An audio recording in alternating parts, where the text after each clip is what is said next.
Hello, ayan. Magandang hapon sa ating lahat, mga kapatid. Ayan. Mainam po na tayo magsitayo at simulan na natin ang ating pagpupuri sa ating Panginoon Diyos. Simulan po natin sa ating Heidelberg Catechism. Ito po ang ating unang katanungan. Bakit naman idinagdag ang at naluklok sa kanang kamay ng Diyos? Sagot po,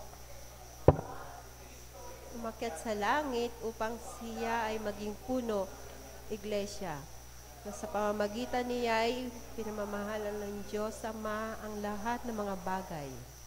Kalawang katanungan, ano naman ang kabutihan para sa atin itong kaluwalhatian ni Kristo na ating puno? Sagot po, una, sa pamamagitan ng kanyang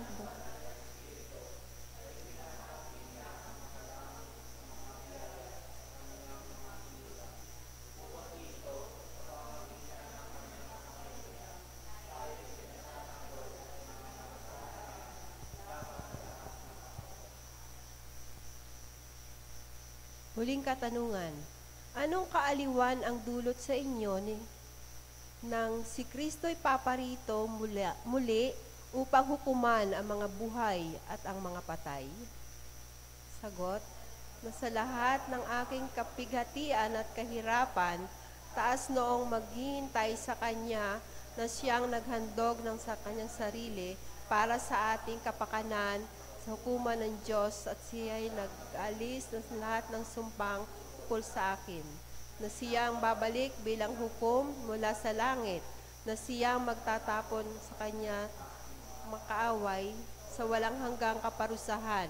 Ngunit siya rin ang magdadala sa akin at sa lahat ng kanyang mga hinirang sa makalangit, nakagalakan at kaluwalhatian. Maraming salamat po. Maaari na po tayong maupo. Tinatawagan ko po ang ating praise and worship team.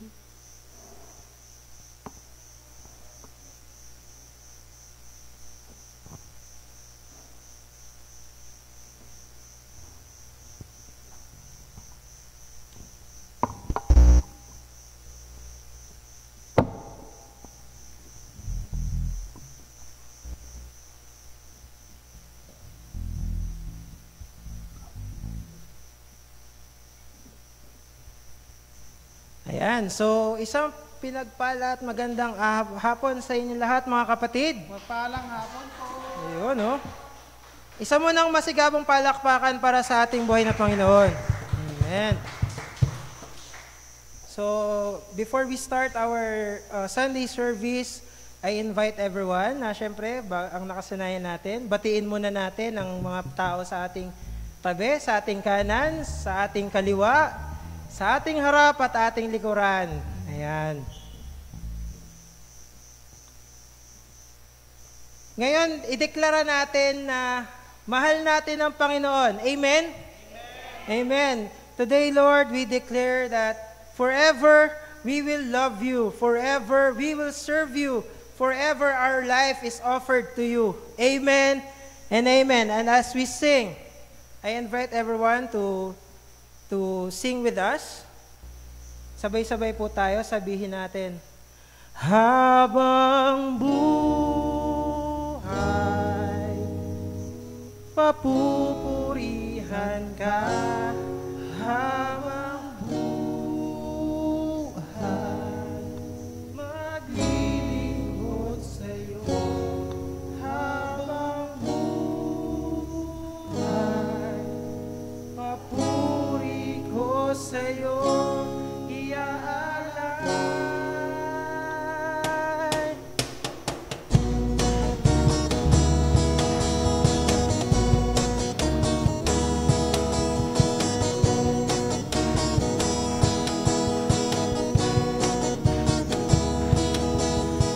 Mahal na mahal kita, Panginoon. Mahal na mahal kita, Panginoon. Kailan may di kita ipagpapalit, hanggat sa piling mo'y naging. Mahal na mahal kita, Panginoon.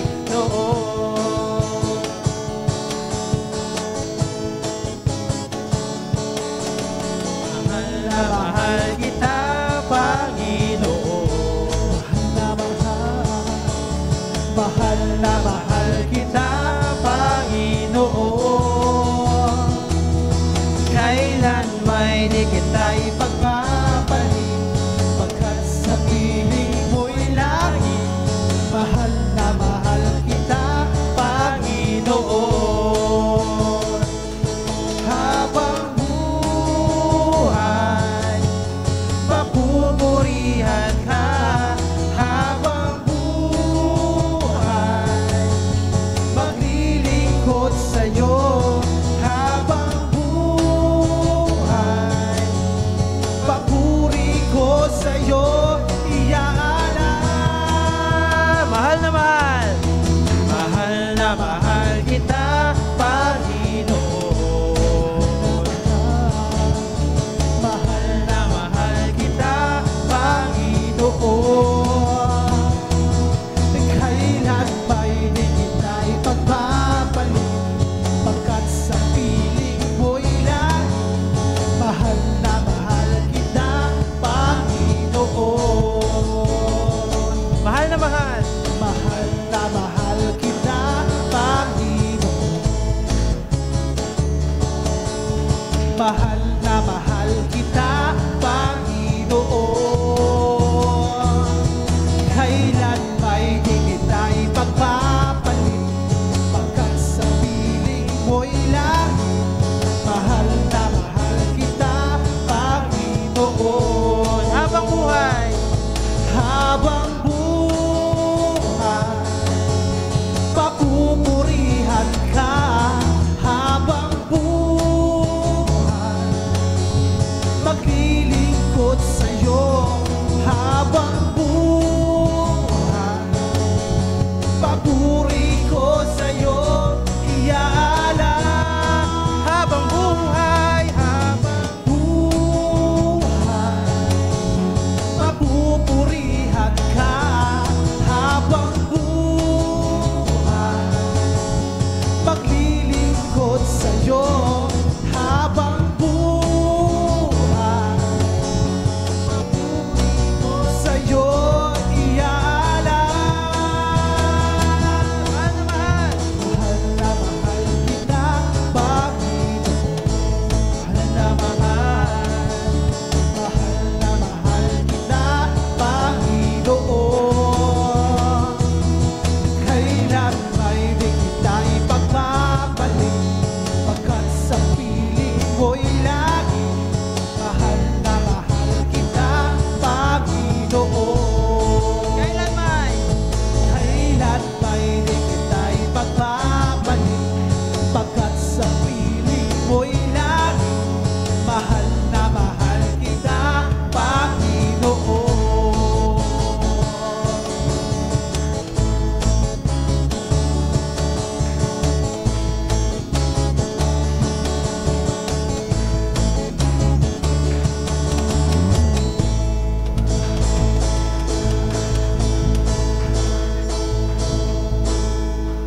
Yes, Lord, forever we will love you, Panginoon. We will offer you our life, our love, our service, Panginoon, our praises. Tanging sa iyo lamang, Lord God. As we continue giving praise and worship, alalahanin natin ang pag-ibig na ginawa, pag-ibig na inalay din sa atin ng ating Panginoon. Ating isa puso, ating isa isip, ang bawat pagkakataon na pinoprotektahan niya tayo sa anumang pagsubok, sa anumang mga hinakaharap natin. Lagi tayong sumailalim sa kanyang lilim. As we continue giving praise and worship to God, I invite everyone to sing.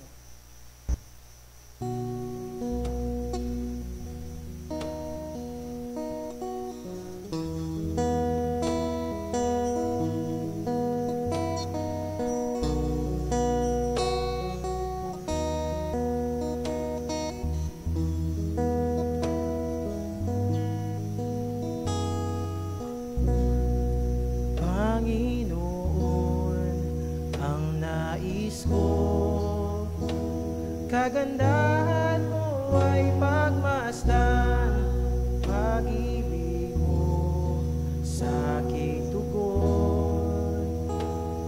kailan may di papabayaan sa iyo lamang.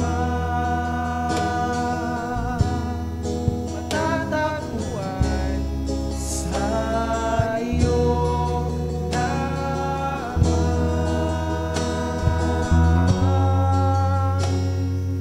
Mananatili sa iyong lilim at sasabahin ka sa dakong lihim. Mananatili sa iyong lilim at masumpungan ka sa dakong lihim. Yes, Lord.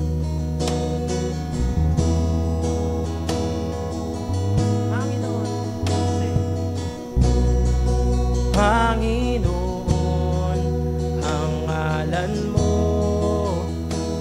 ay kalinga at sandigan ko, di magbabagong pangako mo. Salita mo'y panghahawakan sa iyo lamang. Matatagpuan sa iyo lamang.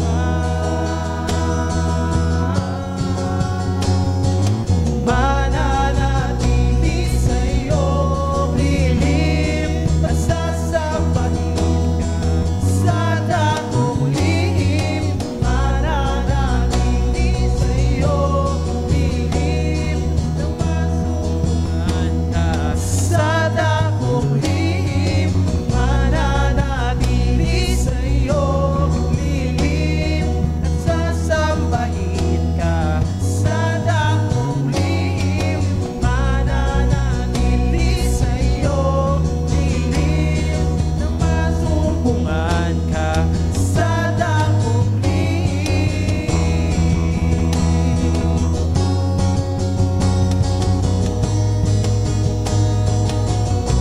Yes, Lord. Hallelujah, Lord God.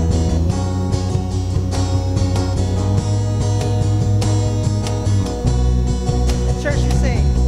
Ang pagpuri ko'y langit sa'yo, sa'yo lamang iniaalay. O Panginoon, ang puso ko sa'yo magpakailanman. Ang pagpuri ko langit sa'yo, sa'yo lamang iniaalay. Panginoon, ang puso ko sa'yo magpakailanman. Mananatili sa iyong lilim, sasabahin ka sa dakong lihim. Mananatili sa iyong lilim nang masumpungan ka sa dakong lihim. Mananatili sa iyong lilim, sasabahin ka sa dakong lihim. Mananatili sa iyong lilim nang masumpungan ka sa dakong lihim.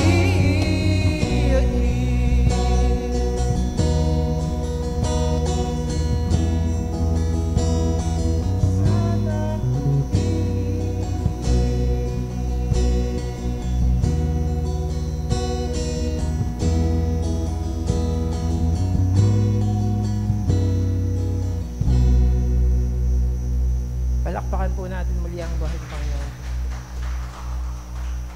Yes, Lord, lahat ng papuri, pasasalamat ay para sa iyo lamang. Tunay na you are worthy of all praises. You are worthy of all worship that we have for you, Panginoon. Kasi you're one of a kind. Wala kang katulad, di ba? Napakasarap na awitan natin, asarap na papurihan natin ang ating Panginoon. And as we continue giving praise and worship this day, I still invite everyone to sing with us.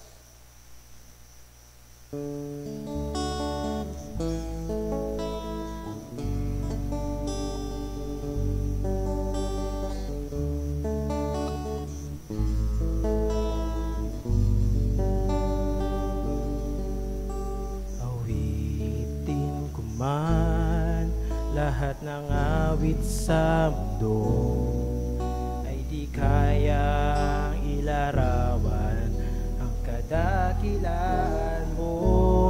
Kulang ang lahat ng tula, kulang maging mga salita upang ihayag ang kabutihan mo. Church, we say, wala kang katulad,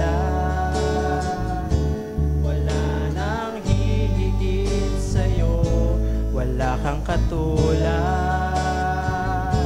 wala nang papantay sa'yo. Ikaw ang Diyos noon pa man, maging ngayon at kailanman. Sa habang panahon, wala kang katulad.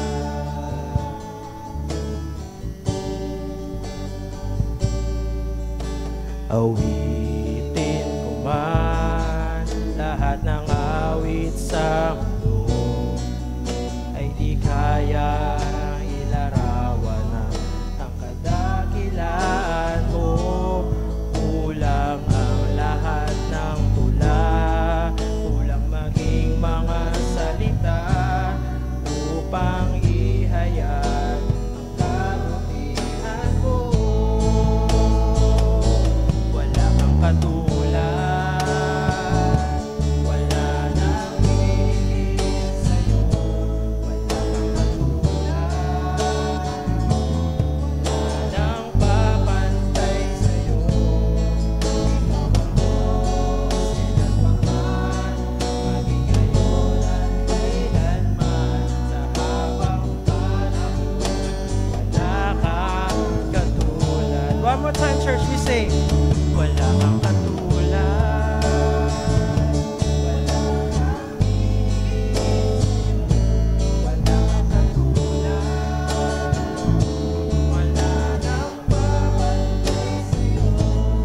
Ikaw ang Diyos noon pa man, maging ngayon at kailanman. Sa habang panahon, wala kang katulad. One more time, sing. Wala kang katulad, wala nang hihigit sa'yo. Sing. Wala kang katulad, wala nang papantay sa'yo. Ikaw ang Diyos noon pa man, maging ngayon at kailanman. Sa habang panahon, wala kang katulad. Wala kang katulad, Lord. Wala kang katulad, wala nang hihigit sa'yo. Wala kang katulad, wala nang papantay sa'yo. Ikaw ang Diyos noon pa man, maging ngayon at kailanman.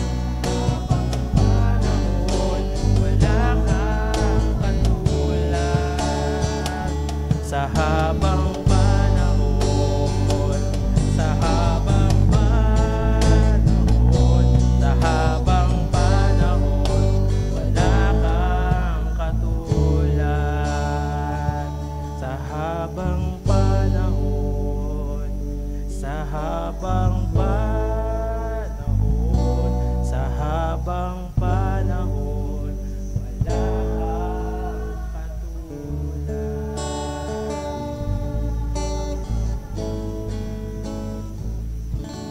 Yes, Lord. Palakpakan natin muli ang mahal na Panginoon.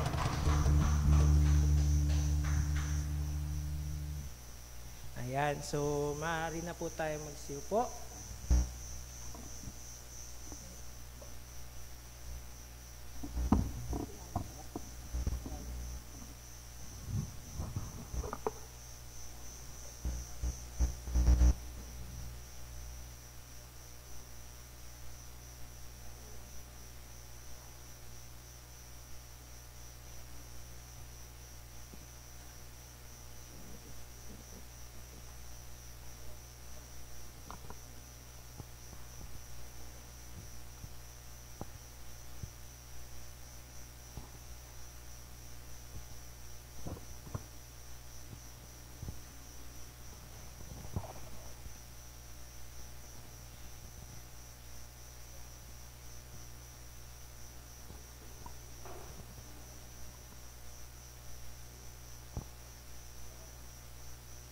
Ayan, so ngayon po sa ating Sunday service ngayon ay naanyayahan po namin si Pastor Kokoy para ibahagi ang salita ng Diyos.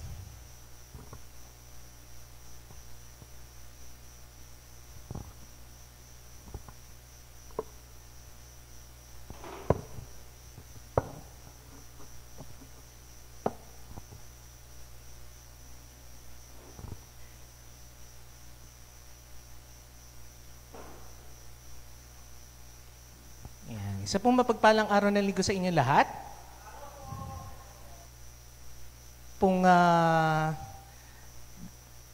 Dalawang linggong natitira ng buwan ng Agosto, tayo po ay meron pong bagong 2-part series na gagawin about Christian practicality. Kasi marami pong hindi nakakaisip na ang buhay Kristiyano ay punong-puno ng mga bagay na sumusuong sa mga bagay na practical, ika nga. Hindi lang rin po natin naiintindihan na ang aspeto ng buhay Kristiyano ay kalakip ang mga bagay na practical. At isa po sa mga bagay na ating pong pagtutuunan ng pansin dito sa panahon natin ngayon ay ang aralin patungkol sa kung paano natin may iwasan ang maging spiritually shipwrecked. How to avoid being shipwrecked spiritually. As seen in 1 Timothy chapter 1 verse 18 up until verse 20. Sa pagkakataon na ito, bago po tayo dumako sa ating pong gagawin na pag-aaral, iniimbitahan ko po ang lahat na magstayo. Tayo po yung magbigay pugay at basahin po natin ang ating pong talata na pag-aaralan ngayong hapon na ito. Our passage is found in 1 Timothy chapter 1, verse 18 up until verse 20. Sabay-sabay po nating basahin. Verse 18 says, This charge I commit to you, son Timothy, according to the prophecies previously made concerning you, that by them you may wage the good warfare, having faith and a good conscience, with something having rejected concerning the faith, have suffered shipwreck.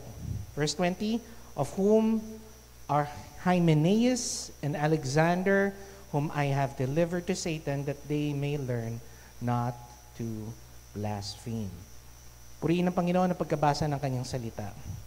Bago tayo magsimula sa ating pong gagawing pag-aaral ngayong hapon na ito, inibitahan ko po muli na manatiling magsitayo ang lahat at tayo po'y manalangin. Manalangin po tayo.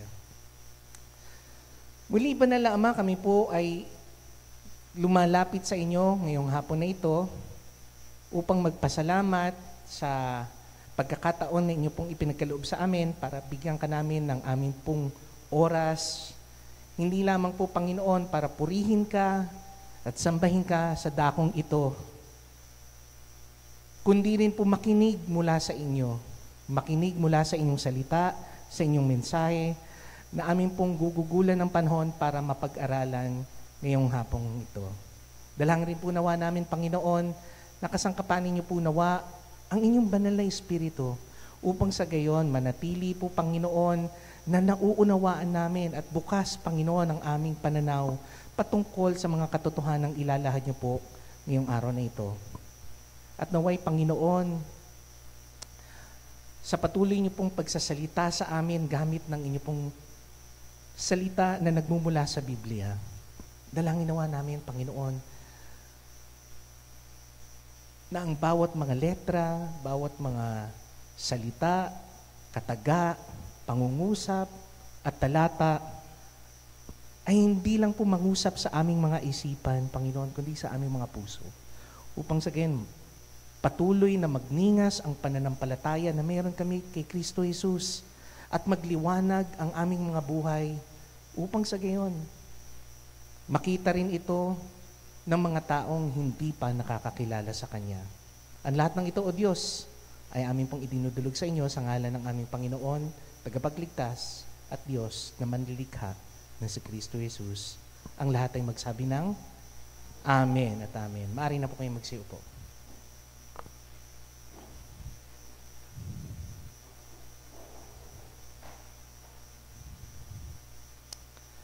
Malamang siguro, pag naaalala po ninyo yung salitang shipwreck, yan, ibig sabihin, lumubog na barko, nasiraan na barko, isang picture lamang po ang pumapasok sa inyong isipan.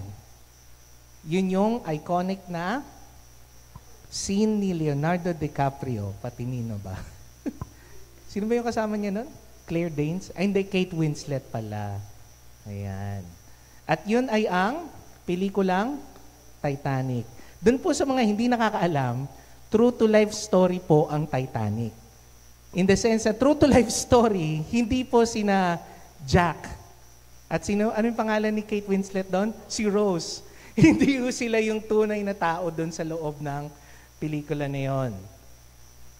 Pero yung paglubog ng Titanic is actually a historical event. Kung maalala po ninyo, 1912, unang dumaong sa dagat ang RS Titanic, ang RMS Titanic. Maaalala po rin ninyo, maski rin dun sa pelikula pinagmamalaki ng mga taong gumawa ng Titanic na unsinkable ship ang RMS Titanic. To the point na sinabi na, maski raw ang Diyos hindi kayang palubugin ito. At noon nga pong April 10, 1912, doon po nagsimula ang maiden voyage nito mula England patungong Amerika, New York. Ang loob po ng ship na yon, it's a luxury ship that carried 2,228 passengers and crew. Alam niyo po, nung panahon na yon, libo-libong dolyar na yung ibinabayad ng mga tao makapunta lang doon sa Titanic. Makasakay lang po doon sa Titanic. Kaya umabot po ng 2,000 mahigit yung mga pasahero nito. Included na rin naman po yung crew doon sa bilang na yon. Ngayon, habang lumalaot sila doon sa ika-4 na araw, mapapansin po ninyo na meron po doon eksena doon sa pelikula na parang nagradyo sa kanila yung port. At sinabi sa kanila na mag-ingat dahil maraming mga iceberg ang nagkalat doon sa tatahakin nilang parte ng karagatan. Pero, yung kapitan, hindi nakinig. Ayun. Kasi nga raw, unsinkable. So ano nangyari? Inignore nila yung warning signs at patuloy nilang tinahak yung lugar na kung saan maraming tipak ng yelo ang nagkalat. At yun na nga po, nadaanan nila, nadaplisan lang sila actually, nung iceberg sa gilid ng kanilang starboard at doon po nagsimula ang paglubog nito. Biruin po ninyo, no? Yung sinabing unsinkable ship has sink 4 days after her main voyage. And out of 705 of the original 2,228 people survived. Lain nyo, no? Pero akala ninyo, ang Titanic na ang pinakamalalang disaster na nangyari sa maritime history ng mundo. Diyan po kayo nagkakamali. Meron pa pong nakasurpas sa nangyaring insidente na ito. At hanggang ngayon, ito pong insidente na ngayon na ito ay hindi pa rin natatalo ng kahit sino man. Ito po ay nangyari mismo sa bayan natin. Kung maaalala po ninyo, siguro malamang yung iba dito hindi pa pinapanganak, pero ako naalala ko to 7 years old ako nung narinig kong nangyari ito. Ito yung nangyari na tragedy sa MV Doña Paz. Siguro yung iba narinig na ito, naalala na ito, Pero dun sa mga hindi pa nakakaalala nito at hindi pa nalalaman nito, ito po yung considered na world's deadliest peacetime shipping accident to date. Bakit kanyo? Kasi noong pong December 20, 1987, nagbanggaan po ang isang oil tanker, pati itong MV Doña Paz. At ang estimated death toll po is 4,385 people. At ang nakaligtas lamang po, 26 na katao.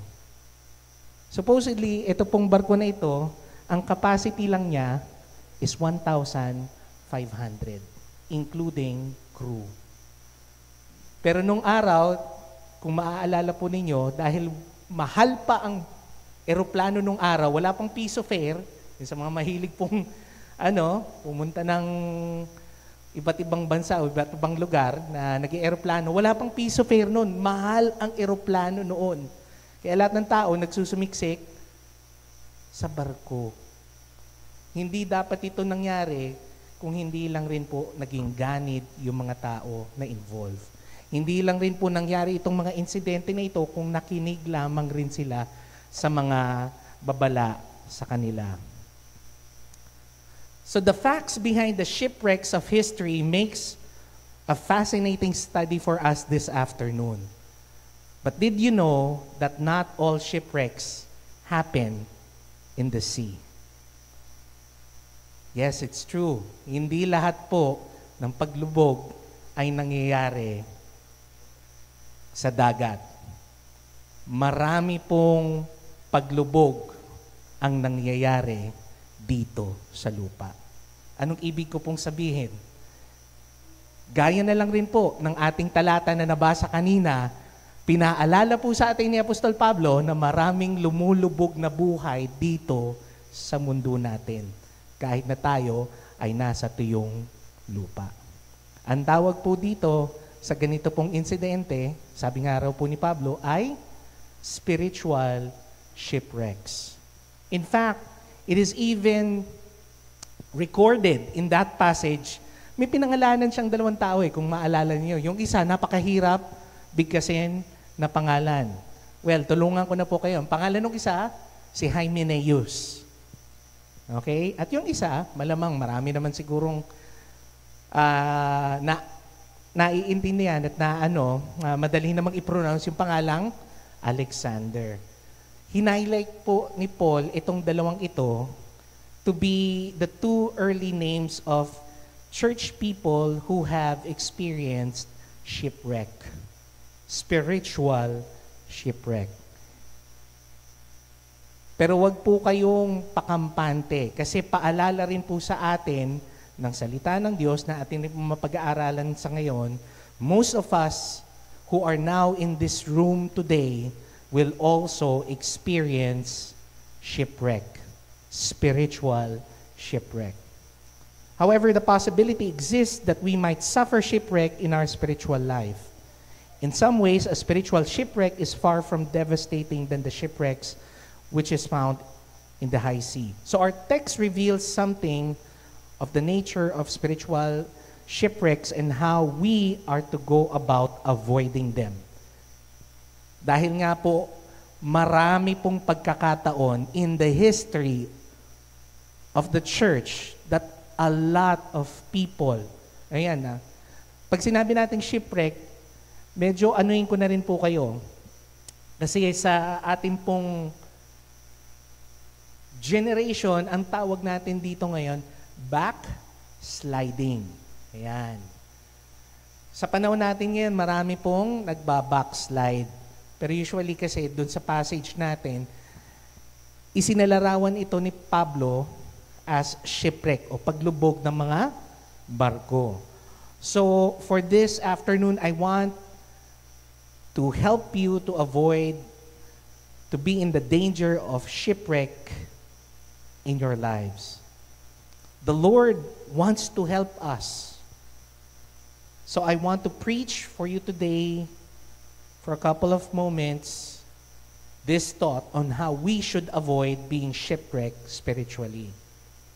Your life does not have to end up badly from a spiritual perspective. So you do not have to be shipwrecked in your walk with the Lord. The facts revealed in this passage will help us to avoid the shipwrecks that we might experience in our near future. Pagtuunan muna natin ng pansin yung realidad na ang lahat sa atin ay pwedeng humarap sa pagiging spiritually shipwrecked o sa pagbabackslide. Pansinin po ninyo yung sinabi ni Paul in 1 Timothy chapter 1 verse 19 in the last part. He says there, which some having rejected concerning the faith have suffered shipwreck. So as Paul mentioned here, Paul calls out two men, di ba? Yung dalawang binanggit nating pangalan kanina, who were considered to be shipwrecked in the church that he has built. So we do not know much about this men kasi hindi naman tinalakay ni Pablo talaga kung ano yung mga bagay concerning dun sa kanilang ginawa. Pero at least binigyan tayo ng konting idea kung ano nga ba ang naging dahilan at kinonsider sila as shipwreck ni Paul. Makikita po natin in 2 Timothy, it says there that Hymenaeus began to teach false doctrine. Makikita po natin ito in verse 17. When it says there, and their message will spread like cancer. Hymenaeus and Philetus are of this sort. So makikita po natin na dati isang mabuting Kristiyano, itong si Hymenaeus, siguro babad siya sa aral ng Diyos, dinisciple siya ng gusto ni Pablo, naranasan niya ang kabutihan ni Kristo sa kanyang buhay, nabalitaan niya at nagandahan siya sa mensahe ng mabuting balita ng ating Panginoon, pero dahil hindi niya lubusang tinanggap ito, ano ang nangyari sa kanya? Naging biktima siya ng dyablo. Hinatak siya sa maling katuruan at gayon na nga, siya pa ngayon ang nagtuturo ng maling katuruan. He began to teach false doctrine. Si Alexander naman, pansinin naman ninyo, no? In verse 17 of 2 Timothy chapter 4 of verse 14 ng 2 Timothy, makikita naman natin na si Alexander na isang coppersmith ay nag-cause ng harm kay Paul. Hindi natin alam kung ito pong kanyang ginawa isang pisikal na pamamaraan para masaktan ang apostol o emotional. Ika nga, na emotional damage si Pablo. Kaya niya binash sa kanyang sulat. Diba? So hindi natin alam kung physical ba to na ginawa ni Alexander.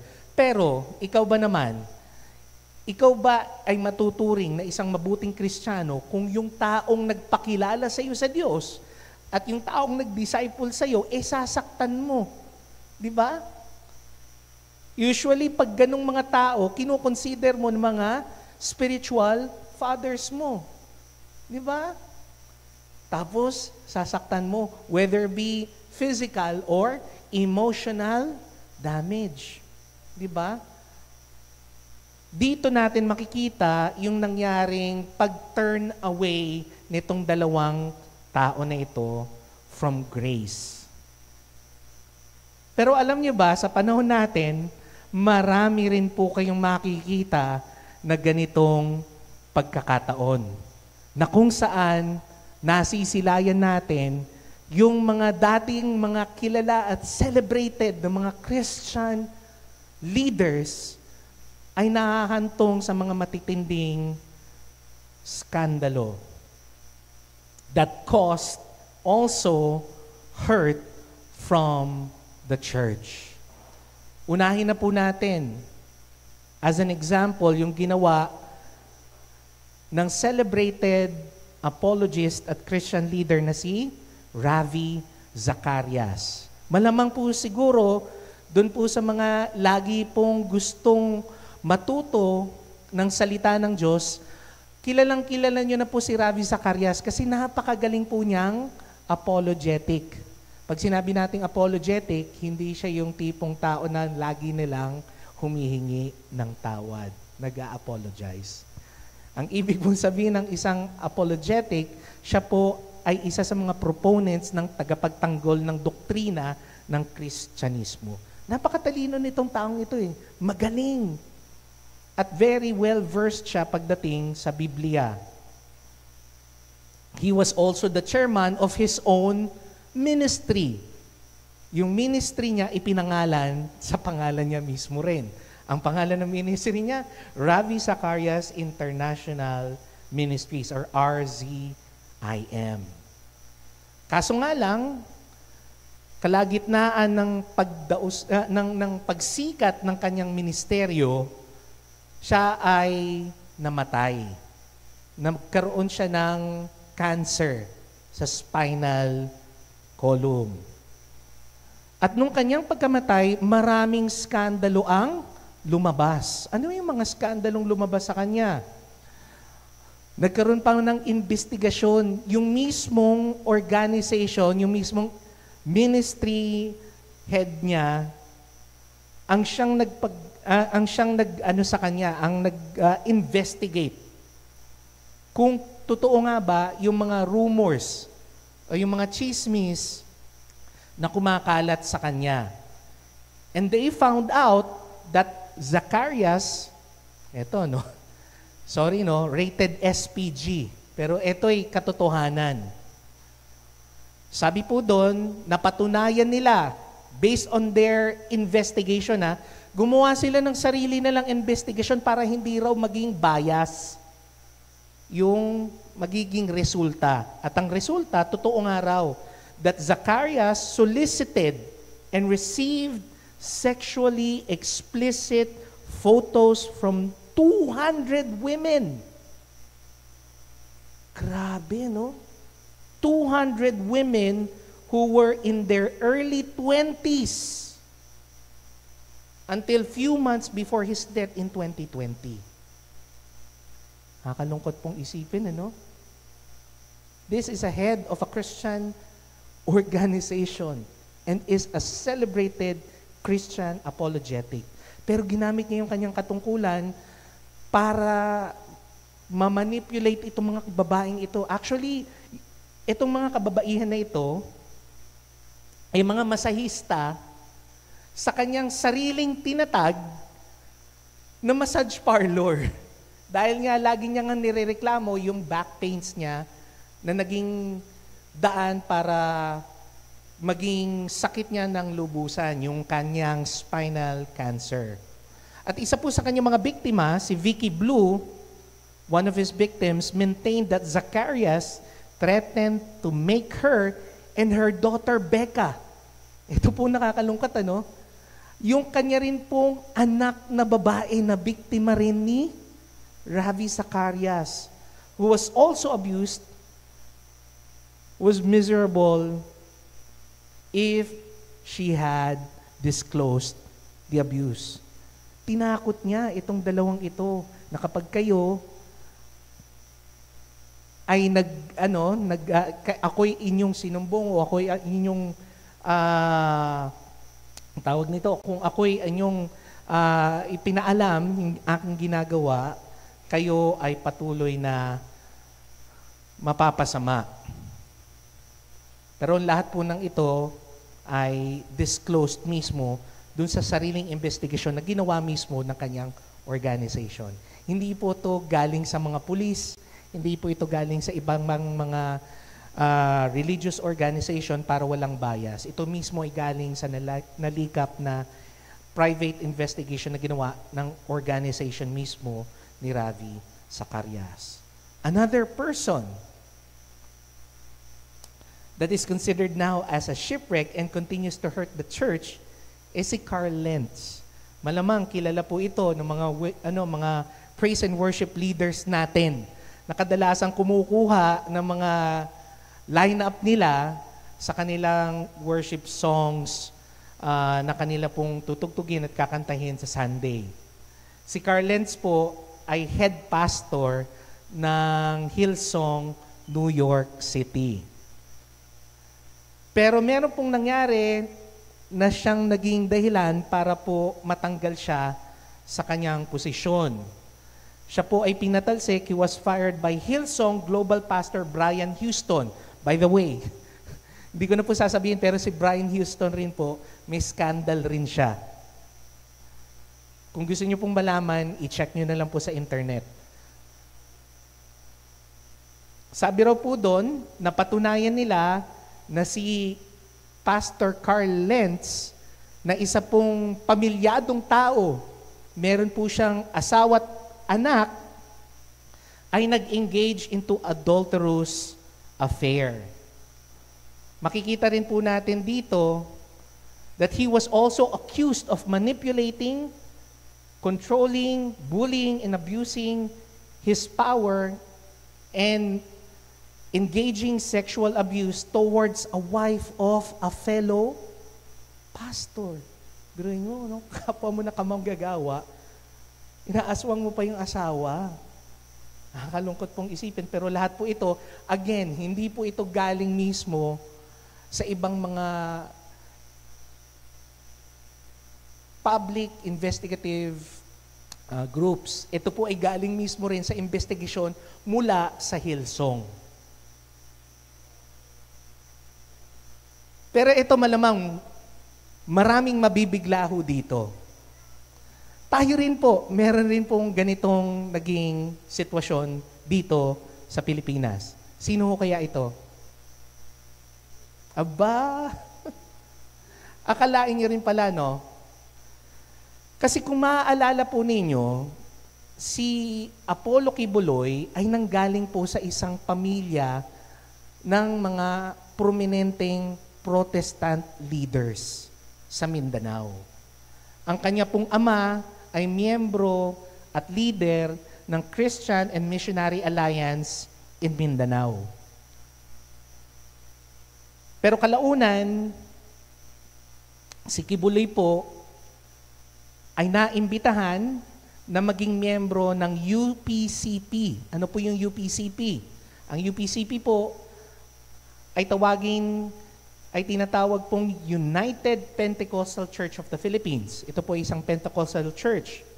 He became a preacher there. Naging mangangaral ho siya at naging presidente pa ng youth group nito. Pero, kung makikita po natin yung history ng kanya pong paglilingkod sa UPCP, siya po ay inexpel. Siya po ay inexcommunicate noong 1979 dahil nakitaan siya ng pagtuturo ng maling katuruan. Dahil po doon, tiniwalag siya, gumawa siya ng sarili niyang samahan. Ang tawag po doon sa kanyang samahan na hanggang ngayon, tawag pa rin po ay yung Kingdom of Jesus Christ. And then later on, mas nakilala siya ng mga tao dahil sa kanyang mga naging claims na siya raw ang appointed Son of God. At ang mas malala pa sa kanyang claim, siya raw po ang nagmamay-ari sa buong sanlibutan. He is the owner of the universe. Pero kung mapapansin po ninyo, gaya po nung naunang dalawa, marami rin po siyang naging skandalong involved. Kaya nga po kung mapapansin ninyo, yung official website, yung official social media accounts ni ni Apollo Kibuloy ay shinut down ng Facebook, ng YouTube, ng Twitter, na ngayon ay X and Instagram. Kasi nga po, sa Amerika, meron pong ipinataw sa kanyang warrant of arrest. Specifically in the state of California, dahil na rin po sa issue ng sex trafficking. Ginagamit raw po niya yung kanyang mga miyembro para magsulisit ng pera para mas maganda raw po na mas marami yung makuha nilang solicitation, ginagamit niya yung mga miyembro niyang mga kababaihan. Kasi kung mapapansin ninyo, di ba? Sino na po sa inyo nakapanood nung kanyang yung kanyang usual na mga church service? Makikita niyo yung mga nasa harapan, na kumakanta, na choir, puro magagandang babae. Yung pala, most of them, talagang pinipili niya, hinahandpick niya kung sino yung mga magagandang babae at doon niya pinadadala sa iba't ibang lugar at ginagawa niyang mga sex slave in order for them to get money for the church. So talagang human trafficking yung kanyang ginagawa. At maging po siya, marami rin pong accounts na siya rin po ay nangaabuso ng mga kababaihan. As early as the 1980s up until now. So, yun po ang mga tao na kadalasan po nating hindi nakikita pero are products of being shipwrecked in our day. So, no doubt, everyone in this room, just like them, could think of a person or persons who once walked with the Lord and have now become shipwrecks in their spiritual life. So, nakakalungkot pong isipin, pero yun po ang nangyari sa kanila. So what we need to remember this afternoon is this. Spiritual shipwrecks don't just happen to people other than us. They can happen to you and to me. Maari po rin itong mangyari sa akin, maari pong itong mangyari sa kahit na sino man po sa atin. No one in this room is immune to the possibility that we might fall into sin and make shipwrecks of our lives. Huwag niyo pong pagtawanan ito pong pagkakataon na ito kasi there is a danger of becoming shipwrecked. Each and every one of us has that capability to do so. Mapapansin po natin, just as said in 1 Corinthians chapter 10 verse 12, it says there, therefore, let him who thinks he stands take heed lest he fall. Paalala po sa atin dito ni Apostol Pablo na huwag niyo pong hayaan ang sarili ninyo na maging kampante sa inyo pong lakarin sa Panginoon. Akala niyo kayong matatag, pero pwede ho kayong bumagsak. Maaari kayong naninindigan kay Kristo sa ngayon, pero pwede po kayong mahulog sa kasalanan. In Proverbs chapter 16 verse 18, pinaalala rin po sa atin ni Haring Solomon that pride goes before destruction and haughty spirit before a fall.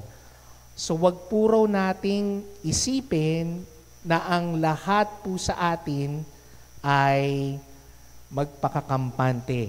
Kinakailangan raw po, we need to have a humble spirit that is willing to be corrected, that is willing to be guided by the Holy Spirit. Now, that we have checked the realities of spiritual shipwrecks, now let's go to the reason why. Why did spiritual shipwrecks happen? Bakit nga raw po nagbabackslide ang marami sa atin? Sabi po sa 1 Timothy chapter 1 verse 19, it says they're having some rejected concerning the faith. So here makikita po natin that Paul tells us the reason that the two men who Paul made as an example as shipwrecks happened because they rejected the faith. They rejected the faith. Yung pong salitang yon, yung katagang rejected the faith, literally means to thrust or push away. Pinagkatulakan na po nila yung kanilang pananampalataya kay Kristo. As if they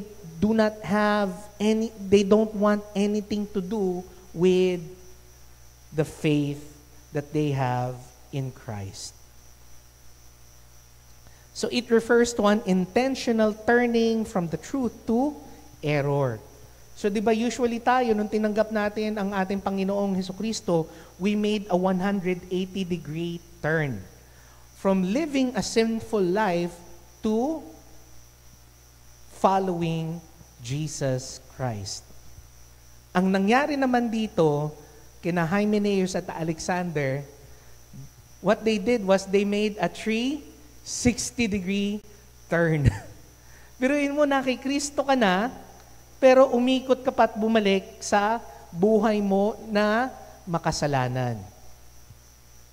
In the case of Hymenaeus, it would appear that he rejected the true teaching of the faith and embraced false doctrine. Nakakalungkot po, no? Pero marami pong mga ganitong akala natin, mga kapatid natin sa Panginoon. Pero, kapag napansin nila na hindi siguro sila nasasatisfy sa gospel, sa mensahe ng katotohanan ni Kristo, agad-agad silang naghahanap ng mga bagay na pwedeng makasatisfy sa kanila. Alam niyo po, maraming ganun eh. Marami pong ganung mga pangyari na kung saan nakikita natin, dati nating mga kamiyembro, pero biglang umanib sa ibang samahan na alam naman natin na mali ang kanilang katuruan. Sa kaso naman po ni Alexander, it seems that he had developed a mean spirit and began to work against the things of the Lord. So eto naman siguro, si Alexander, nagbago ang kanyang pakiramdam. Nawala yung kanyang pagmamahal. Siguro na trauma sa loob ng church. Pero alam po ninyo mga kapatid, hindi po ito enough na reason. Hindi po ito lubusang rason para tayo po ay tumalikod sa Panginoon. Ang bawat isa po sa atin ay hindi perpekto. Marami po tayong flaws, marami po tayong pagkakamali. Kung titignan natin ang bawat isa sa atin, abay, ang bawat isa talaga sa atin ay ma-offend sa pag-uugali ng nakararami sa atin. Pero dito, sa iglesia na ito, hindi naman yun ang dahilan kung bakit tayo nagsasama-sama eh. Hindi naman yun ang dahilan kung bakit tayo ay nagbubuklod-buklod. Ang pinaka-main ingredient natin kung bakit tayo ganito, bakit tayo nagsasama-sama, ay si Kristo. Tandaan po natin, lahat tayo makasalanan, lahat po tayo ay hindi po nakasasapat sa panuntunan ng Panginoon. Hindi tayo perpekto. Kung titignan mo lang ang kapwa mo Kristiyano at yun lang ang gagawin mong dahilan para magstay ka sa isang iglesia, definitely, wala kang iglesyang mapupuntahan. Wala kang iglesyang masasabi mong tirahan mo. Mag-ahanap at mag-ahanap ka hanggang sa mapunta ka na sa maling iglesia. To the point na ang nangyari naman dito kay Alexander, yung kanyang dating pag-ibig sa kapwa niya mga mananampalataya ay napalitan na ng puot, ng galit. Diba? Kaya nga niya sinabi ni Apostol Pablo na siya yung nag-cause ng pananakit o ng harm sa kanya. So both wound up where they were against the Lord because they pushed away from the truth and turned to error. So the same process takes place within the people of God here in this church. Kung ano man ang rason mo, whatever your reason is, people who belong to the church and who profess their faith in Christ Jesus as His Savior are also most likely to push away from the truth and embrace error. Pwede po nating maranasan ito, mga kapatid. So the move from the truth to error is not made in an instant. Akala po ninyo kapag ang isang tao ay nag-backslide, automatic ka agad yun. Hindi. Ito po ay dumadaan sa unti-unting proseso.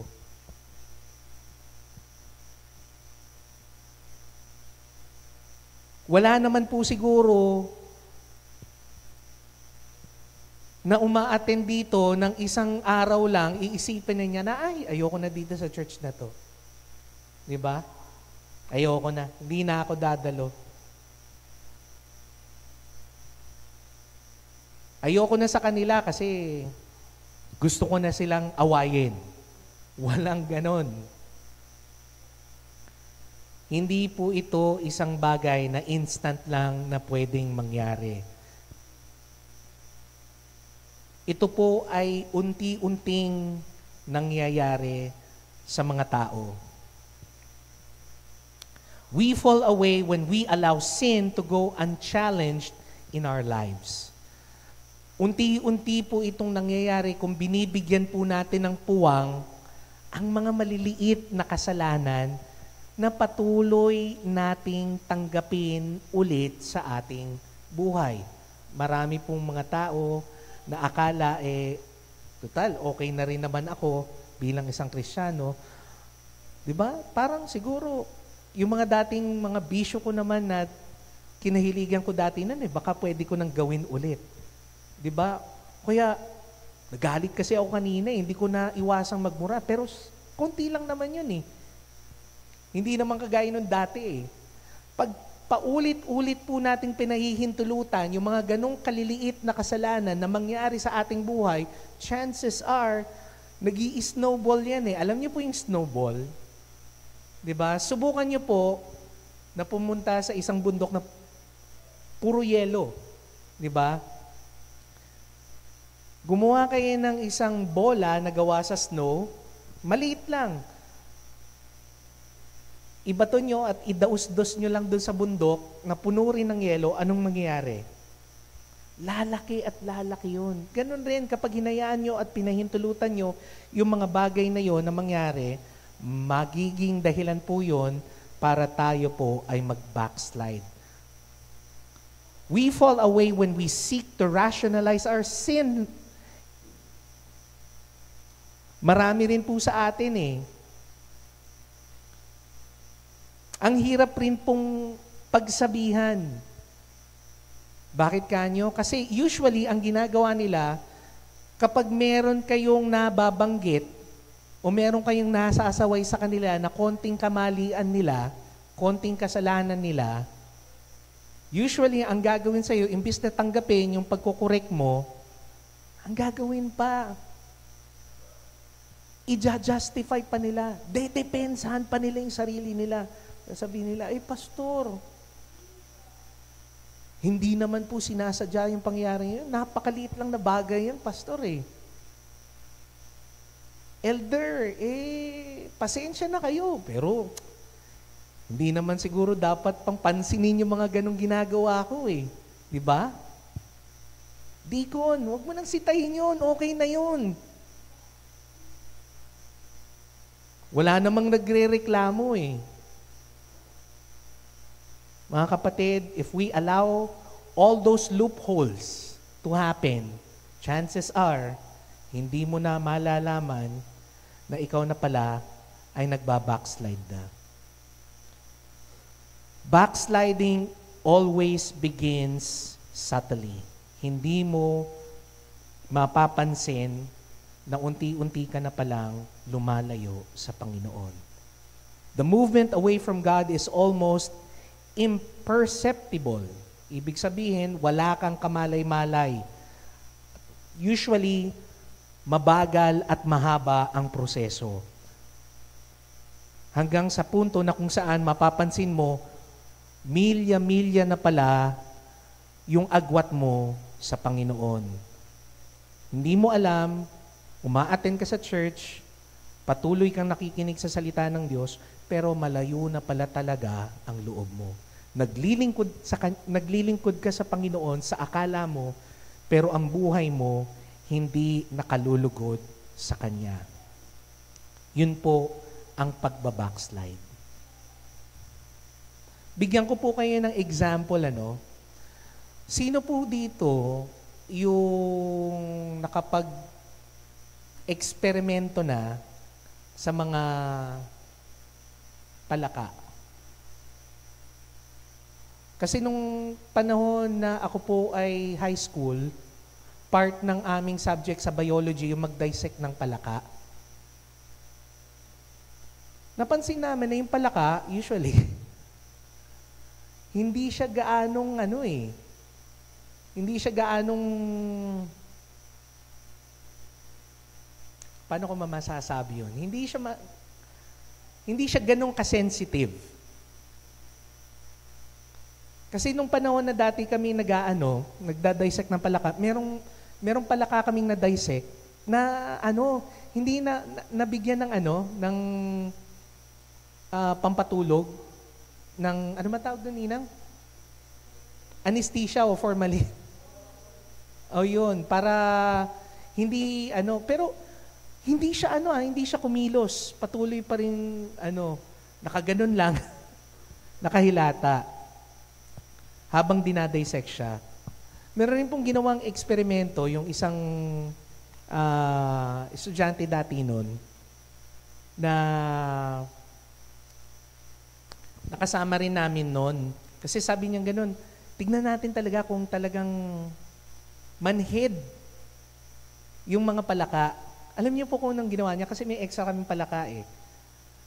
Alam niyo po, tama-tama, may butane pa yung kalan na ginagamit namin sa home economics.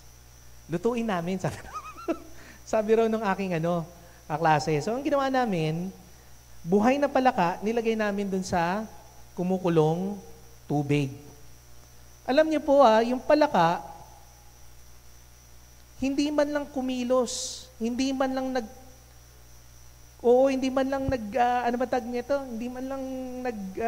pumiglas. Nung paglagay namin sa kumukulong tubig, gumanon pa siya. Nag-swimming pa. Yung pala, meron palang scientific explanation yon. Totoo nga, na dahil nga cold-blooded, yung mga palaka, mas prone sila na hindi maramdaman yung changes kaagad ng temperature. Kaya mabilis sila mag-adapt eh. Napansin ho ninyo? Sa kahit na anong lugar, humid man or cold.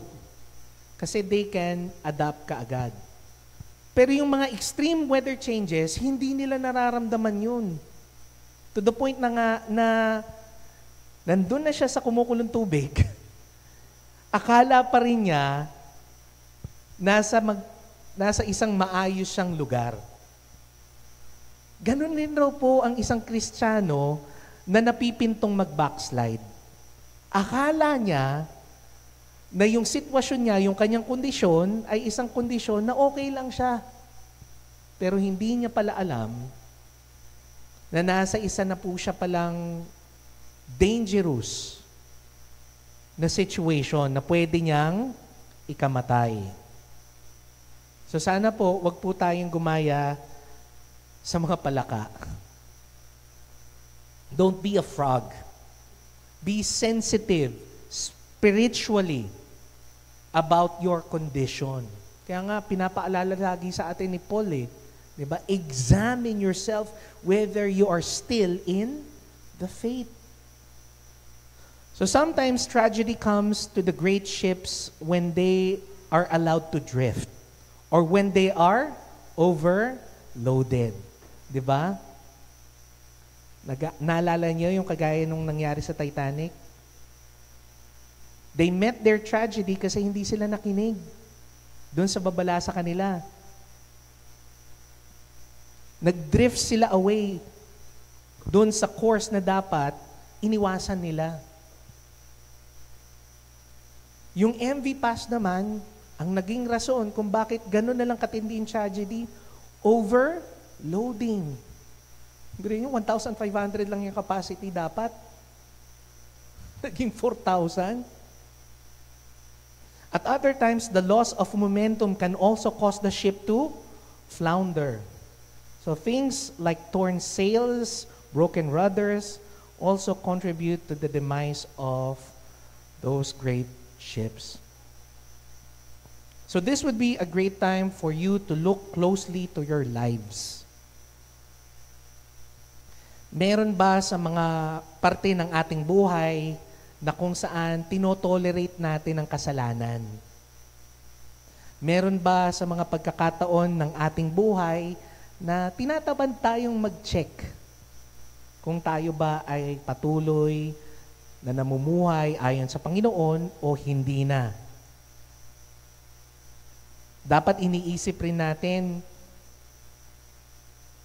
kung patuloy pa rin ba nating ginagamit ang ating oras para magugol natin sa mga mas makabuluhang bagay, gaya ng pagdarasal, pagbabasa ng salita ng Diyos, o baka ginagamit na rin natin ito para lang mabigyan ng pagkakataon yung mga kagustuhan natin na masatisfy, imbes na masatisfy natin ang Diyos at ang ating spiritualidad. Alam niyo po, yung mga maliliit na bagay na ito, dapat hindi po natin inisasantabi. Dapat po nating inaalam pagkat itong mga bagay na ito ay maaring maging dahilan para tayo ay malayo sa Diyos. Third, alamin naman po natin yung magiging resulta kapag tayo po ay tuluyan ng nag-backslide. As seen in 1 Timothy chapter 1 verse 20. Pansinin po ninyo, no, bigat ng pagkakasabi dito ni Apostol Pablo. Sabi po niya doon, dahil nga ba parang hindi na niya makontrol itong dalawang ito na dating kapwa niya mananampalataya, sabi niya ganun, I delivered them to whom? To Satan. Nakakalungkot pong isipin, ano? Actually, ito na po yung pinaka-extreme na punishment na pwedeng matamo ng isang tao na nasa loob ng iglesia. Basically, ang tawag dito, excommunication. Diba? Parang si Rizal, ano? Naalala niyo yung term na excommunicado. Ibig sabihin, siya po ay, kumbaga, pinutol na ng iglesia ang kanilang kaugnayan sa mga taong ito. Pero dito sa tagpong ito, hindi lang iglesia yung pumutol ng kanyang kaugnayan. Ang pumutol mismo sino? Ang Panginoon. So in effect, they have been excommunicated from the protective umbrella of the church and has been delivered to Satan to teach them humility, to teach them to love God again, and for Him to obey His word. Kaya nga po ito yung sinabi ni Pablo na babala sa mga taga-Korinto, sa iglesia ng Korinto na kanya ring itinatag, dun sa mga guilty members sa kanilang congregation, in 1 Corinthians chapter 5 verse 5. Kaya nga raw po, ito yung panalangin niya deliver such a one to Satan for the destruction of the flesh. Pansinin po ninyo, no? Yung sinabi niya po dito, hindi the destruction of their souls, but rather, ang kanyang sinabi, for the destruction of their flesh, that his spirit may be saved in the day of the Lord Jesus. Aminado si Pablo na yung mga nakagagawa ng ganitong mga pagkakasala, yung mga tumatalikod sa pananampalataya, ay mga ligtas pa rin na mananampalataya ni Kristo. Again, doon natin makikita yung katotohanan na kapag natamo na ng isang tao ang kaligtasan kay Kristo, ito'y kailanman hindi mawawala. Bagkus, tandaan po natin, bagamat ang Diyos hindi na po niya babawiin ang kaligtasan ng ating kaluluwa, kaya na naman po tayong parusahan sa ating physical na katawan. To the point that He can deliver us to the death, to the destruction of our flesh. So every person in this room needs to understand this. Kinakailangan niyo pong maintindihan that sin is a vacuum. Your sin have consequences. Meron pong nakalalapat na consequence o punishment ang bawat kasalanan na ating ginagawa. Dahil nga po, sinabi ni Pablo in Galatians chapter 6 verse 9, ano pong sabi niya? For in due season, we shall reap what? We do not lose heart. Basically, he is saying here, we will reap what we will sow.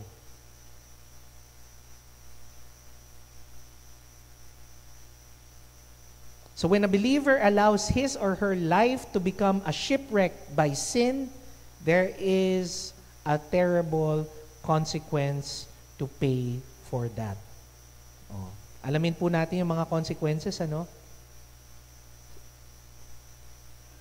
Asahan po natin na si Lord magdidisiplina. Gaya nga po ng sinabi niya in Hebrews chapter 12 verse 6 to 7. Dahil itinuturing ng Diyos na ang bawat isa sa atin na tumanggap kay Kristo ay kanyang mga anak, bilang isang ama, nararapat lamang sigurong gawin ng Panginoon na magdisiplina sa mga pasaway niyang mga anak. Ano pong sinabi dito sa Hebrews chapter 12 verse 6 to 7? It says, therefore, whom the Lord loves, He what? Chastens. Dinidisiplina niya. And scourges every son whom He receives. Dinidisiplina niya. Pinapalo niya. Verse 7, if you endure chastening, God deals with you as His son. For what son is there whom the Father does not chasten? As we continue on verse 8, it says there, but if you are without chastening, of which all of you have become partakers, then you are illegitimate and not sons. Kaya matakot po kayo, no? Kapag hindi na kayo nakararanas ng pag-uusig ng Diyos. Yung parang, feeling mo, uy, parang okay na, no? Ang gaan-gaan ng buhay mo.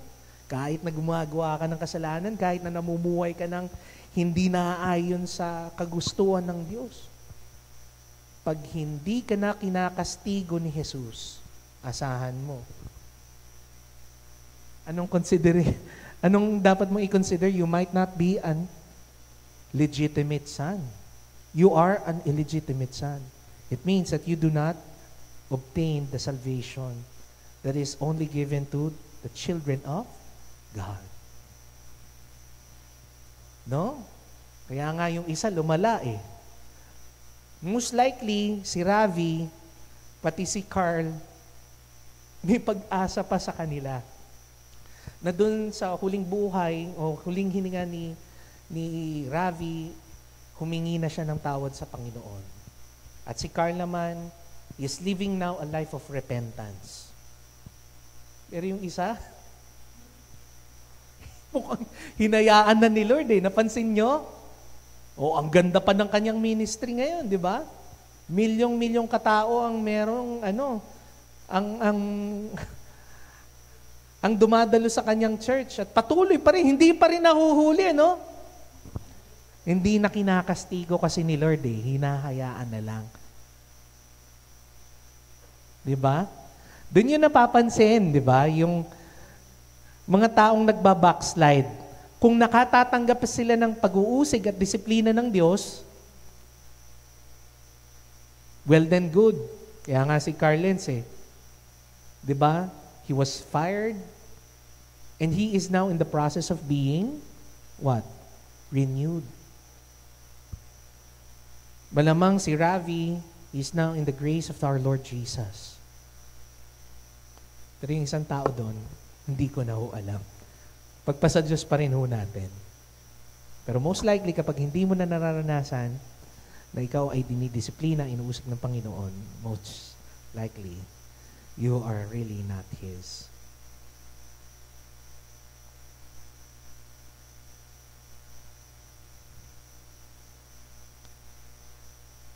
Ang kanya rin pong pagdidisiplina, nakakalungkot man pong isipin, kagaya nga po na nabanggit ko kanina, maari rin pong humantong sa mas matinding consequences. Yung isa, kinakastigo, nawalan ng trabaho, nawalan ng ministeryo. Yung isa, ano nangyari? Namatay. consequences might be death. 1 Corinthians chapter 5, verse 5. Sabi ni Paul, deliver such a one to Satan for the destruction of the flesh, so that he might be saved in the day of our Lord Jesus.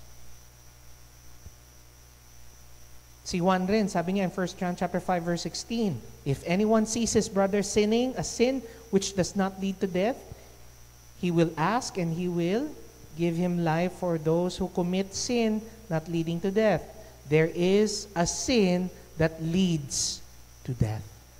This is not spiritual death, but a physical death. So I do not say that he should pray about that. Paul also says in 1 Corinthians chapter 11, verse 30, for this reason, nag-cite si Paul ng mga kasalanan eh. Many are weak, many are sick among you, and many are asleep. Yung sleep dito, sleep talaga. Okay? So sana wag kayong matulog ha. Malapit na tayong matapos. So again, consequences of our sin might also lead to our death. But this is a much better chastisement. This is an acceptable discipline from God, rather than your soul will be eternally punished in hell. Ako mas gugustuhin ko ng mamatay kung ako po ay dinidisiplina ng Panginoon kesa ang aking kaluluwa ay kanyang usigin sa impyerno. So my brothers and sisters, it's time to check your present condition, whether it is really worth all of this. You need to examine yourself. And lastly, hindi naman po dito natapos.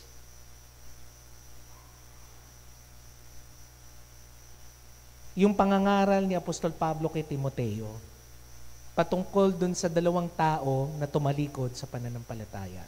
Ang sabi raw po ng ating Apostol Pablo dito, meron pang remedy. May gamot pa na pwede hong maghilom sa sugat, dulot ng ating pagtalikod sa Diyos. There is still remedy for spiritual shipwreck, as seen in 1 Timothy chapter 1, verse 18, up until the first part of verse 19. Dito po, Paul lays out 5 steps that will help you and me to recover from a spiritual shipwreck if we have already suffered one. And this will help us also to avoid shipwreck when we have not yet faced it.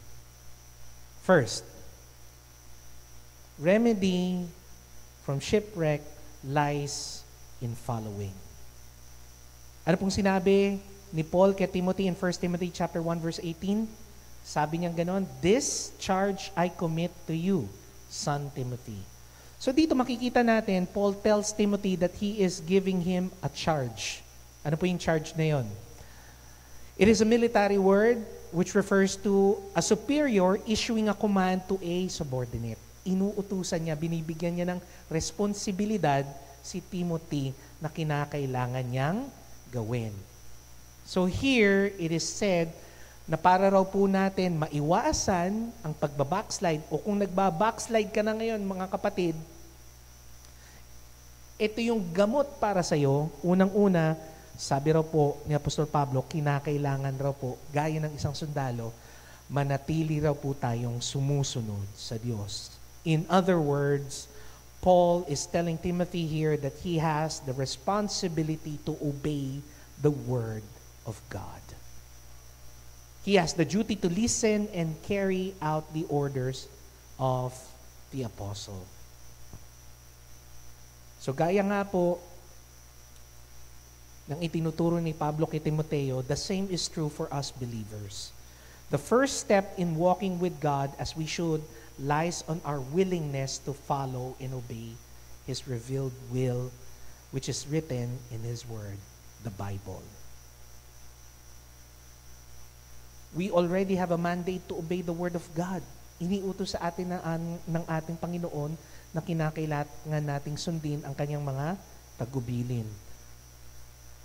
Our obedience proves also that we love the Lord. Patunay ho ito na tayo ay tunay talagang nagmamahal sa Diyos kapag siya ay ating sinusunod. Our obedience also proves that we are saved by grace. Ito po ay bunga ng ating pananampalataya sa Diyos. Ang pagsunod ay isa sa mga patunay na tayo ay tunay na niligtas ng Diyos. Second, the remedy to shipwreck also lies in fulfilling, as said in the second part of verse 18 of 1 Timothy chapter 1. It says there, according to the prophecies previously made concerning you.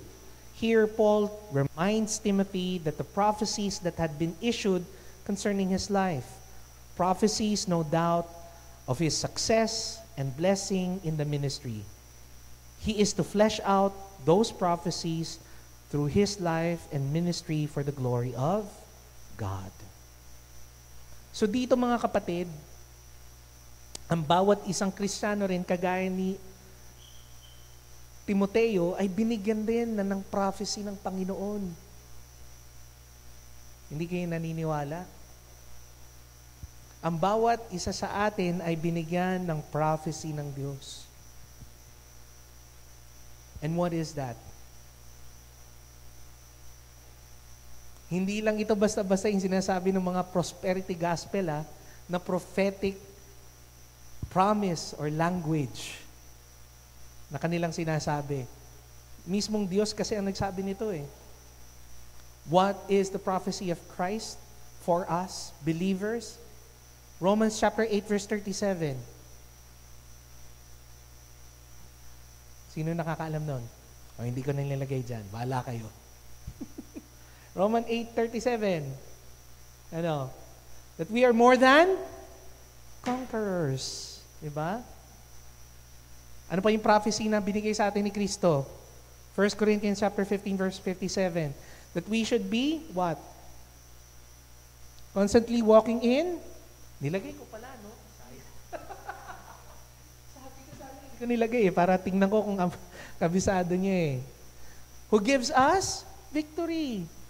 Diba? It's a prophecy that God has already given us that we will be able to walk in victory. Through what? Hindi sa atin. Hindi nanggagaling yung victory sa atin. But through whom? Lord Jesus Christ. That is why we need to abide with Christ. Because if we abide in Christ, we bear much fruit. What else?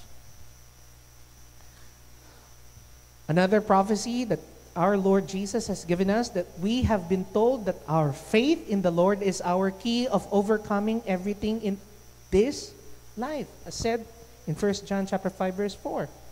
Whatever is born of God, what? Overcomes the world. O, di ba? Paul gave a word of prophecy to Timothy in order for him to be encouraged in his ministry. Pero bawat isa rin sa atin, binigyan rin ng word of prophecy ng ating Panginoon for us to be able to be encouraged in our walk with Christ. That we are more than conquerors, that we will always be victorious through Christ Jesus, and that whoever is born of God will what? Overcome the world because of our what? Faith. Isn't that an enough reason for us not to backslide? Diba?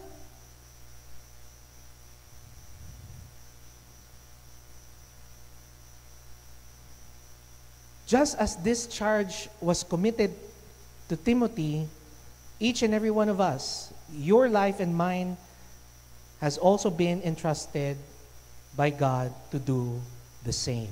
What is our duty? Our duty is to God. Our duty is to the church. Our duty is to our fellow man and ourselves. Our duty is for us to live up to our potential in Jesus Christ. However, let's face it, many believers in this day and in this time are falling far short of their God-given potential. Kaya marami pong nagbabackslide rin po sa atin kasi you are not determined to look and see and reach your potential in Christ Jesus. Kapag patuloy ka pa rin nagiging stagnant sa buhay mo bilang isang Kristiyano, if you continue to accept the status quo, kapag sinabi mong okay na riyan, komportable na ako dyan, siguro sapat na yan, ay hindi natin talaga natatanggap yung fulfilling of the prophecy that is given to us for us to receive our full potential in Christ Jesus. And chances are, if we do not do that, we are most likely to backslide, to become shipwrecks. Third, the remedy for being shipwrecked also lies in fighting. As seen in 1 Timothy chapter 1, verse 18. In the last part, Paul said, "By them you may wage the good warfare." Yun po ang hindi naalala ng ating mga kapwa mananampalataya na ang buhay natin dito sa mundong ito ay isang espiritual na digmaan. Marami po kasing mga Kristiyano, ang hanap sa buhay ay yung hindi magulo. Hindi nila nare-realize na ang bawat labas, bawat pagtahak, bawat pagkilos ng isang Kristiyano sa mundong ito will always lead to conflict, will always lead to warfare. Kaya kinakailangan bawat isa po lagi sa atin, we need to be battle ready. Kaya nga po, di ba, pinaalala sa atin ng ating Panginoon, isuot mo ang baluti ng Diyos, the armor of God. Kasi paglabas mo pa lang dito sa church na to, the fiery arrows of the devil will always aim at you. Walang pahinga ang dyablo, mga kapatid. Hanggat maaari na may makita siyang kahinaan mo na pwede niyang mamanipulate at maabuso, gagawin niya yun. Kaya kinakailangan raw po nating laging isuot ang baluti ng Diyos. We are reminded by Paul that we should not be reluctant. Huwag raw po tayong pakampante. Sabi niya po in Ephesians chapter 6 verse 12, "For we do not wrestle against" what? Flesh and blood. Buti sana kung ang ating conflict, ang pakikidigma po natin, nakikita natin ng harap-harapan Kaso nga lang yung kalaban natin bilang mga Kristiyano, hindi nagpapakita. Hindi sila harap-harapang umatake. But rather, we are against principalities, against power, against rulers of the darkness of this age, against spiritual hosts, wickedness in the heavenly places. 2 Corinthians chapter 10 verse 35. Also, Paul again reminds us, For though we walk in the flesh, we do not war according to the flesh. Bagamat raw po tayo ay may katawang panlupa, wag niyo pong asahan raw na ang digmaang ating haharapin ay para ring digmaang hinaharap dito sa lupa. For the weapons of our warfare are not carnal, but mighty in God in pulling down strongholds, casting down arguments and every high thing that exalts himself against the knowledge of Christ, against the knowledge of God, bringing every thought into captivity to the obedience of Christ. Next, the remedy of shipwreck also lies in faith. As said, by Paul in 1 Timothy chapter 1 verse 19. Having faith. So inutusan ni Apostol Pablo si Timoteo na panghawakan ang kanyang pananampalataya kay Kristo. Yung pong faith dito, to hold on faith, means to lay hold of a thing, to own or possess for oneself. Paul is telling Timothy here to stand in and for the truth, to defend the faith at all cost. Di ba marami po sa atin? Di ba kapag merong hawak na cellphone, lalong-lalo na yung iba, na hindi pa fully paid ang kanilang mga cellphone. Paano nyo ba gamitin ang cellphone nyo kapag nasa labas kayo? Usually, yung iba nakikita ko kapag umawak ng cellphone, ganito talaga eh. Di ba? Tagong-tago halos. Ayaw ipakita. Lalong-lalo na kapag nagko-commute ka lang, nasa jeep, nasa train, nasa tricycle. Kasi ganun ang pag-iingat mo eh. Pinaghirapan mo. Alam mong iyo yun. Mahal mo yun eh. Inaalagaan mo. Ba takot kang malaglag? Dahil ang hirap, pag nalaglag, nabasag yung screen. Panibagong palit. Ganun rin raw dapat pagdating sa pananampalataya raw natin, wag raw po nating hayaan na ito raw po ay makuha ng kahit na sino man. Ang hawak raw po dapat natin sa pananampalataya natin, parang hawak natin sa ating mga pag-aari na ating pinakamamahal. Wag raw po nating hayaang itong makawala. We need to defend our faith at all cost. Keep the doctrine of the church free from error and absolutely pure at all times.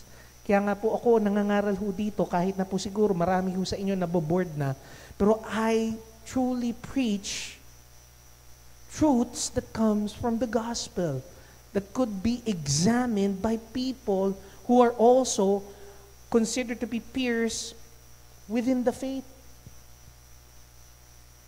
Maaari po sa inyo, boring itong mga pagkakataon na ito, pero ito po yung mga pagkakataon na kapag kayo'y nakikinig, you will grow. Again, hindi ko po hangad na kilitiin ang inyong mga tenga o mabigyan kayo ng mga bagay na katawa-tawa para maging interesado at patuloy kayo makapag-focus sa ating pag-aaral. The focus here is for you to grow in your faith in Christ. Because that is the mandate that we have. Gusto ko, angkinin niyo po yung mga katotohanan na pinangangaral natin. Angkinin niyo po bilang inyo para mapatuloy po ninyo gaya nga ng itinuturo ni Apostol Pablo kay Timoteo na mapanghawakan niya ang kanyang pananampalataya hanggang sa huli. Kasi kapag hindi ho natin pinahalagahan ang ating pananampalataya, again, that would be a remedy for a disaster. And lastly, we are also called to be faithful. As seen in 1 Timothy chapter 1 verse 19. Aside from having faith, what is the charge of Paul here? Aside from having faith, we also need to have what? Good conscience. Ba, pastor, nangangahulugan ba noon na kinakailangan lang pala akong maging nakikinig sa aking konsensya? Di ba? Naalala niyo yun, yung commercial ng Safeguard? Di ba? Na kung saan yung bibili sana ng sabon, kinokonsensya ng kanyang kambal. Kambal na konsensya. Sabi mo, bibili ka ng sabon. Hindi porket mura, maganda na. Di ba? So yun pala, pastor, makikinig lang pala ako. Dapat meron akong mabuting konsyensya. Di ba? Para manatili lang akong hindi nagbabackslide. Pero yun mga ba yung ibig sabihin ni Pablo dito? That having a good conscience is enough for us to safeguard ourselves from being backslide. Alamin muna natin kung ano yung pakahulugan ng salitang konsensya. Usually, kapag sinasabi kasi natin konsensya, in its very essence of the word, it is the experience of what? The feeling of guilt. Diba? The feeling of shame, the feeling of remorse, the feeling of doubt and insecurity dahil sa pakiramdam mo, meron kang nagawang mali. Diba? Pero yun nga yung mali doon sa term na yon. Bakit kanyo? Yung salitang pakiramdam. Because conscience only relates to what we believe is right, to what we feel is right. Kasi marami pong mga tao na gumagawa ng mali na hindi po inuusig ng kanilang konsensya kasi pakiramdam nila hindi mali yung kanilang ginagawa. Diba? Kaya nga po, may maririnig kayo eh. Sabi yung ganun, wala naman akong sinasaktan na tao. Diba? Hanggat wala akong sinasaktan, wala akong inaapakan, hindi mali yun.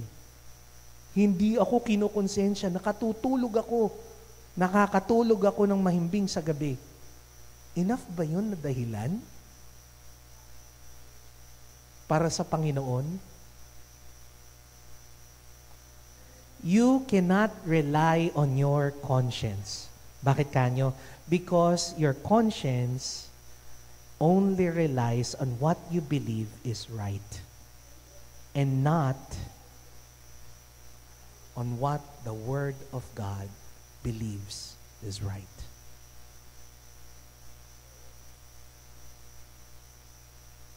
Subjective ang konsensya. Pero pwede mo siyang i-manipulate. Pwede mong sabihin sa konsensya mo, ay, ito yung alam ko at pakiramdam kong tama. Kasi ito yung, tinuro sa akin nung ako'y pinalaki ng mga magulang ko eh. Diba? Pero sila, yung konsensya na yon will not be able to adapt to the Word of God if it is not taught to him or to her. Diba? So ano ngayon yung sinasabi ni Pablo dito that we need to have good conscience in order for us to be able to be protected from being shipwrecked or to have the remedy of being shipwrecked. Nangangahulugan po mga kapatid, the true meaning of the word conscience here means to operate in the knowledge of the Word of God. It means that we have that consciousness of God's Word and that we are willing to obey it. Yung konsensya mo ngayon ay ia-adapt mo sa salita ng Diyos. At yung konsensya mo na yon ang siyang magtutulak sa'yo para sabihin, nagkakamali ka. Because it is not because that you feel that it's wrong, but it is wrong based on the Word of God. That is what being or having a good conscience means. It is operating not in feelings, but rather in the reality of the Word of God. So as we conclude our message for today,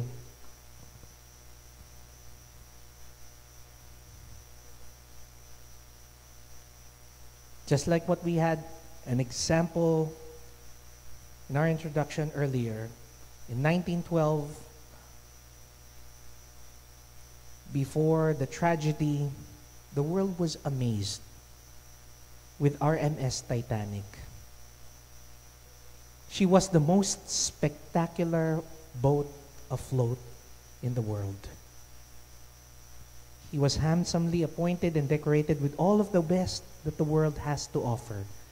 People believed that she had the potential to return years of faithful service to her passengers and mountains of money to her owners. And yet, because of errors, and some small, while others are large, she became a shipwreck. And when she sank, she took many innocent lives with her.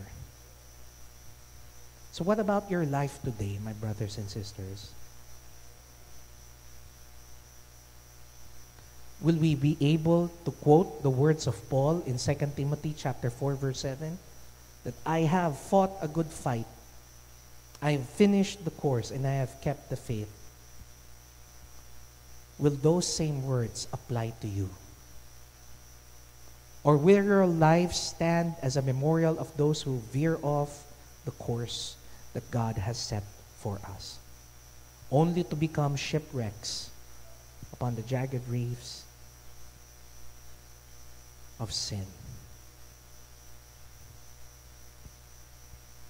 You may not appreciate this message right now, but chances are, if you are now on the verge of backsliding from the Lord, I hope that this message for you would give you an idea that you need to come back to the Lord.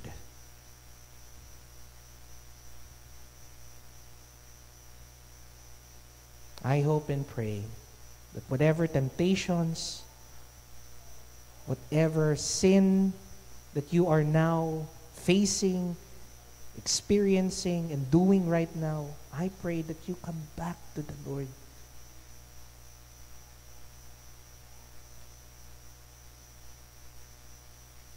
Put your faith in Him. Continue to fight the good fight. Fulfill all the promises that He has set upon you to win victoriously in life.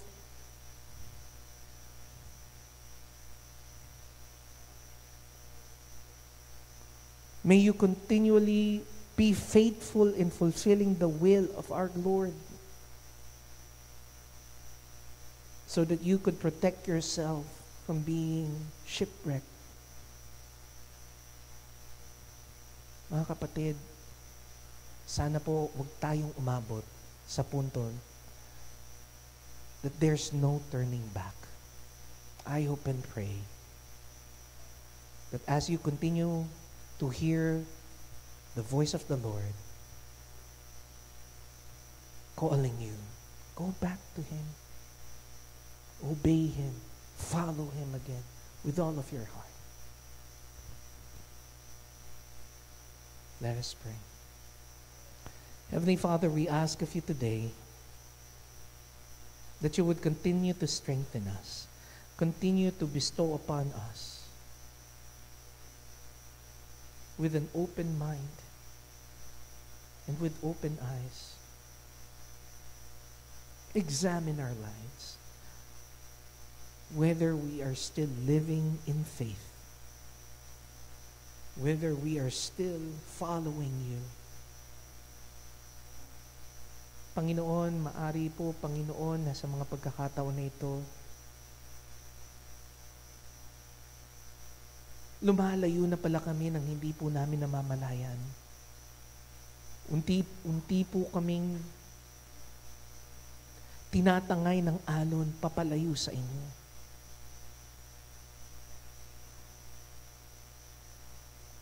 Gaya nga po ng paalala sa inyong salita, iparamdam niyo po ang inyong pag-uusig sa amin. Huwag niyo pong hayaan, Panginoon,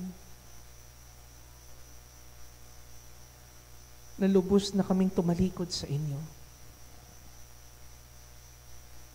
Bagkus ipaalala niyo po sa amin.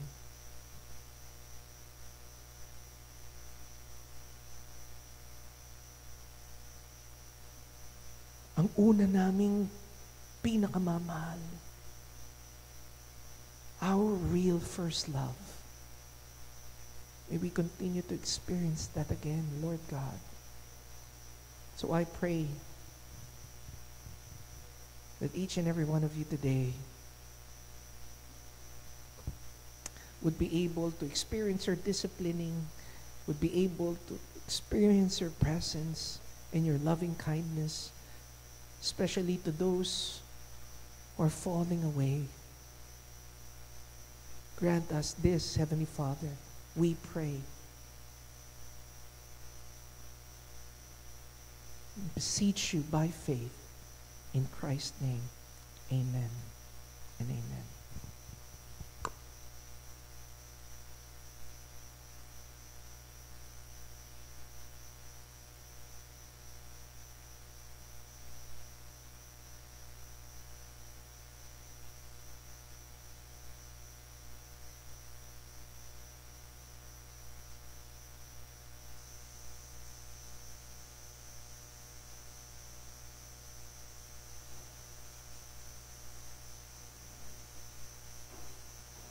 Dumako po tayo sa pagbibigay. Sa Psalm chapter 4, verse 5, offer right sacrifices and put your trust in the Lord. Maaari na po tayo magbigay.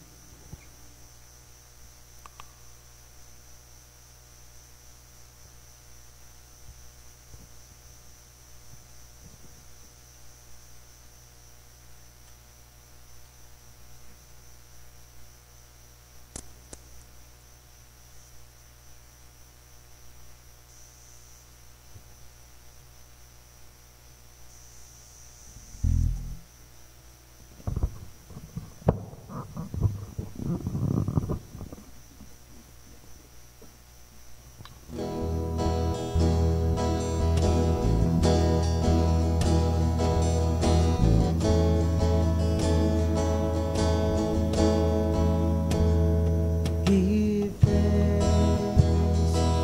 with a grateful heart. Give thanks to the Lord. Give thanks because His given Jesus Christ, His Son. Give thanks with a grateful heart. Give thanks to the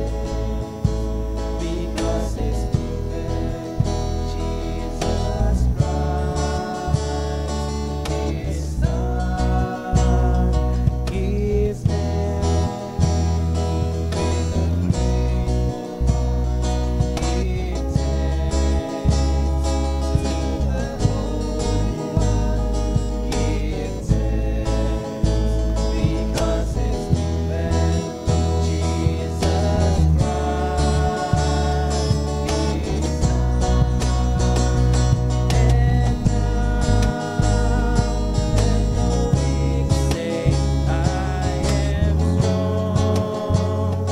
Let the poor say, I am rich because of what the Lord has done for us. And now let the poor say, I am rich because of what the Lord has done for us.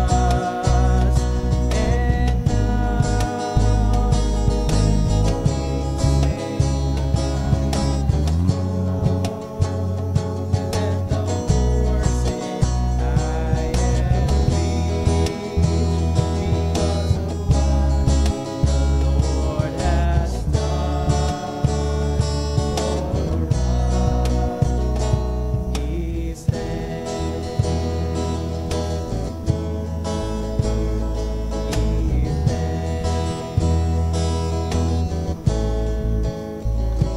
Ipanalangin po natin ang kaloob. Dear Heavenly Father, Lord God, maraming salamat, Lord, sa bawat araw na pinagkaloob niyo sa amin, Lord God, sa bawat buhay na nandito, Panginoon ko, sa bawat biyayang pinagkaloob niyo sa amin, Lord God. Naway, Panginoon ko, pagnilasin niyo po ang aming mga puso na manatili sa inyo, Panginoon ko. Dear Heavenly Father, nananalangin din po kami, Lord God, na protektahan ang aming mga sarili laban sa kaaway, Panginoon. This our prayer. In mighty name, Jesus Christ. Amen. Tinatawagan po natin ang ating mahal na pastor para sa benediction.